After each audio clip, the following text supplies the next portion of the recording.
আসসালামু আলাইকুম সবাইকে। ওর মা একজন গার্মেন্টস শ্রমিক। এই যে আমাকে নিয়ে আসছে, এই যে দেখেন বাচ্চাটা কিন্তু চোখে দেখে না, ঠিক আছে, চোখে দেখে না। ওর পিছনে মানে ওর বাবা মা আর কি ধ্বংস হয়ে গেছে, মানে শেষ হয়ে গেছে, কিন্তু কিচ্ছু করার নেই। কী আর করার, গরিব মানুষ, বুঝতেই পারতেছেন, ঠিক আছে।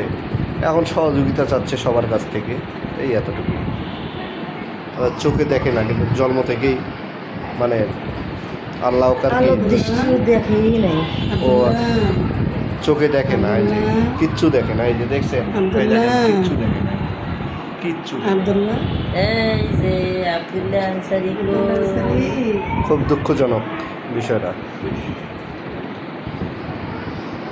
এখন দেখি যাদের ভালো লাগবে আর কি, যারা আর কি মায়াশীল দেশের বাইরে আছে, প্রবাসী ভাই বোনগুলো যদি ভিডিওটা দেখে যদি একটু আর কি কারো মায়া হয়, পরামর্শ দিতে পারে। হ্যাঁ, ওদের নাম্বারটা আমি যখন পোস্ট করব তখন ওদের নাম্বারটা স্ক্রিনের মধ্যে দিয়ে দেবো। সবাই 10 জনে আর কি যদি একটু সহযোগিতার হাত বাড়িয়ে দেয়, বাস এতটুকুই আর কি। ধন্যবাদ সবাইকে, ভিডিওটা শেয়ার করে দেবেন সবাই।